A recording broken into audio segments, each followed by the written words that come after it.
Okay, this is the first of probably 3, maybe 4 videos on the Reconstruction period, which followed the Civil War. So you need to have the class notes worksheet for Unit 4 Reconstruction in front of you, so you kind of keep track of where we're going here. That's my outline. We'll start with the definition, the time period, the aspects of Reconstruction. What, by definition, was Reconstruction with a capital R?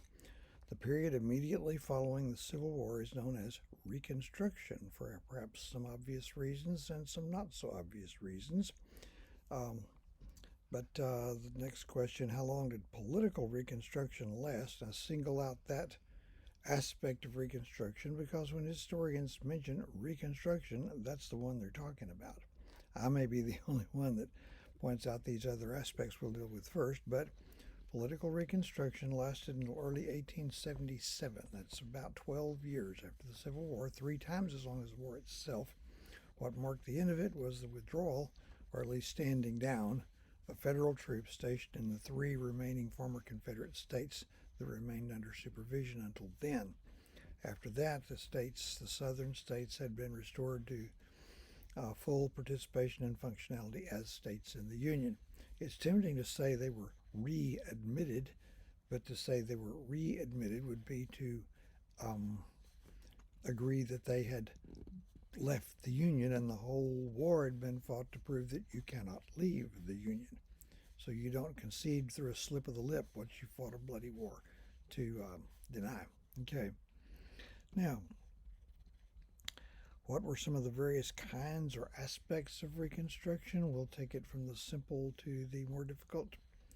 The most obvious one is what I would call physical Reconstruction. That's just repairing the damage done by the war. Wars do enormous amounts of damage. And for the Deep South in the United States, the Civil War is really the only serious home game war we've fought.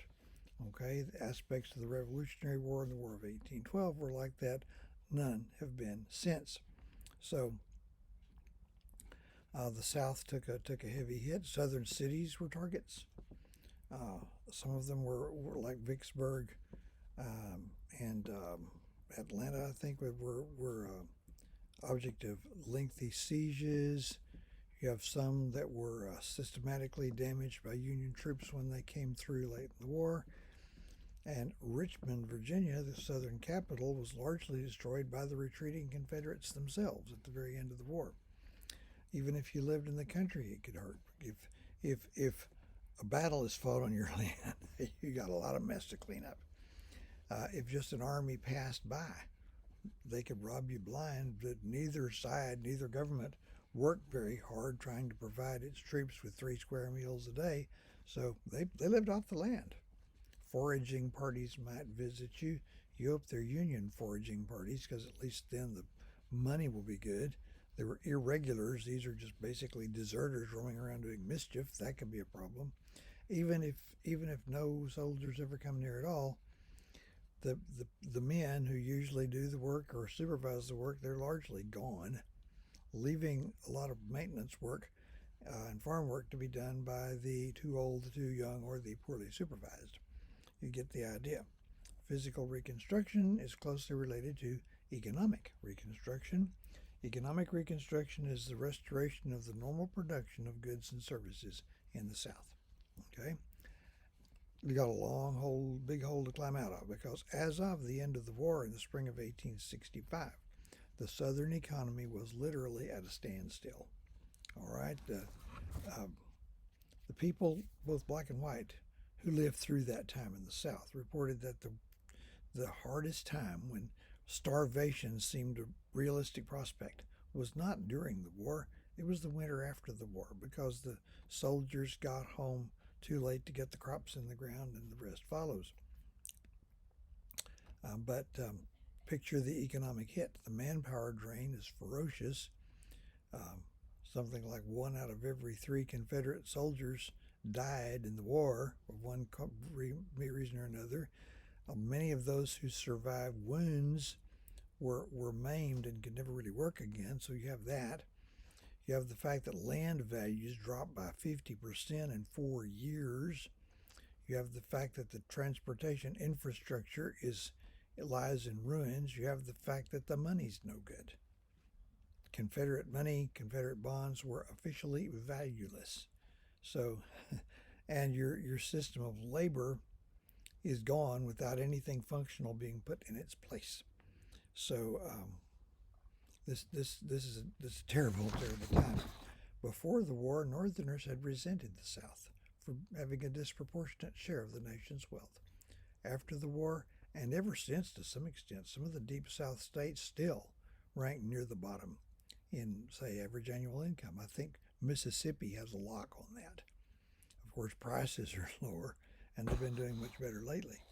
So, economic reconstruction. Now, what's going to happen is that the same work that was done before the war is going to have to be done again after the war, largely by the same people. But as I said, the South system of labor, and I'm not excusing the system of labor, don't get me an idea at all, we're just looking at it from cold, hard economic terms, that's been disrupted, and you got to have to reinvent it from scratch without really, the South wasn't a cash economy that much even before the war. So what are you going to do?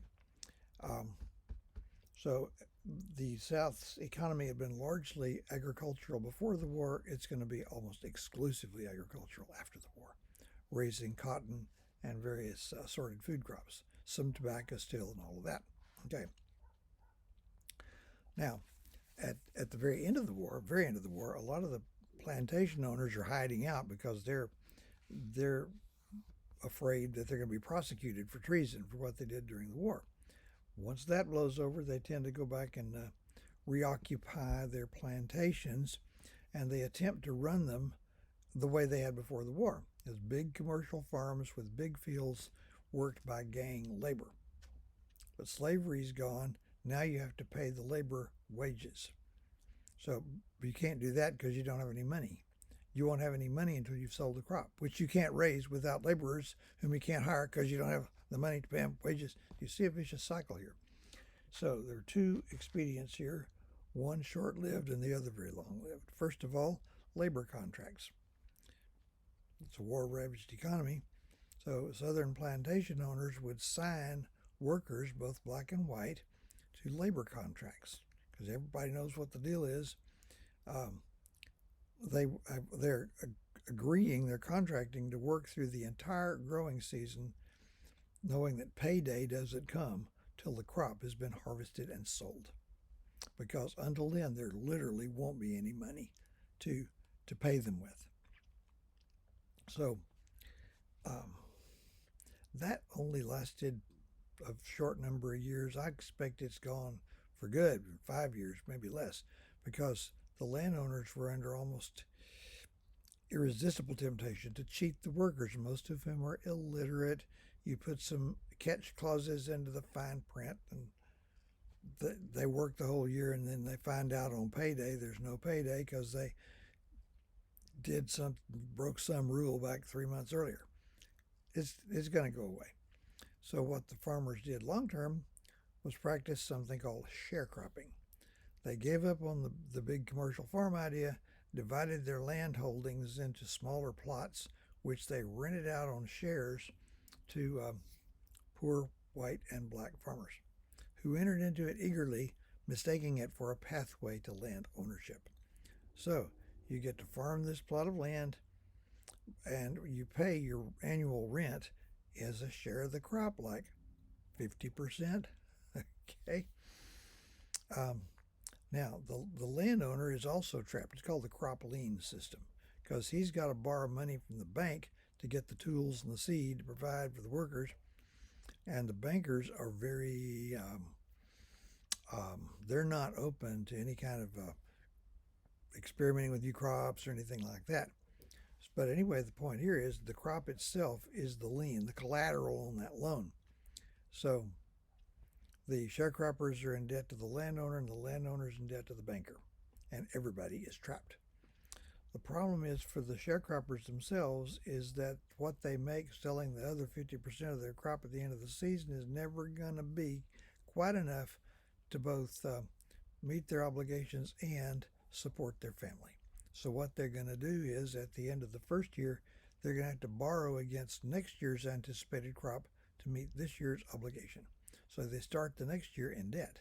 And year by year, the football field keeps getting longer and longer and longer until within a decade tops, they're like medieval serfs bound to the land.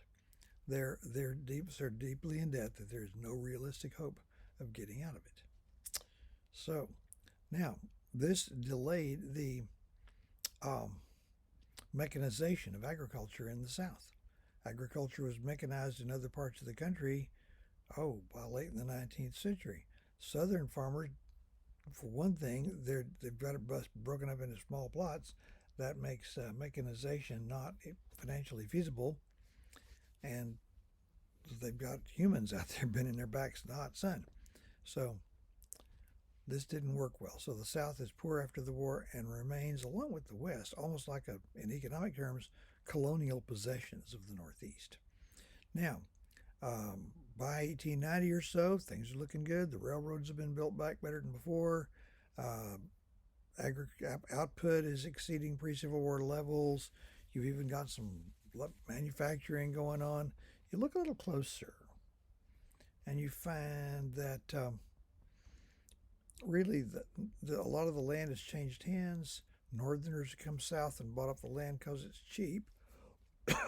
They own the factories. The profits of Southern industry and agriculture are going into banks, and not so much in Atlanta or New Orleans. They're going into banks in like New York City and Chicago and Philadelphia. You get the idea. So the South will have a long time doing that. This is over, okay?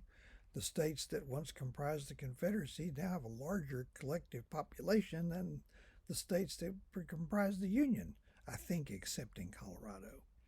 And the South is much more prosperous than the states that were once the North. You never can tell. Economic Reconstruction. Next, you have emotional Reconstruction. Okay? How long do you suppose it'll take for your typical white ex-Southern rebel to feel any sense of patriotism toward the United States? Short answer, he's not ever going to do that. Words to his Reconstruction era Southern song, just the words. Now I'm a good old rebel. Now that's just what I am. For this fair land of freedom, I do not care a damn. I'm glad I fit against it. I only wish we'd won, and I don't need no pardon for anything I done. Okay. And Southerners were anti-American for 2 or 3 generations after the Civil War. They're among the most patriotic of all Americans now, but they weren't for a while. At least one state did not resume observing a holiday on July 4th until the 1940s.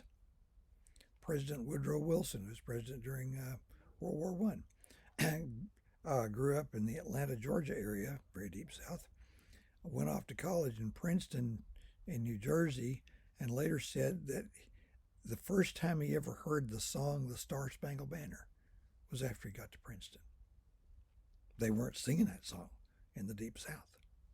So, emotional Reconstruction. What will happen is events of national significance, Spanish-American War, World War I, World War II, people moving around the country. It just fades back generation by generation.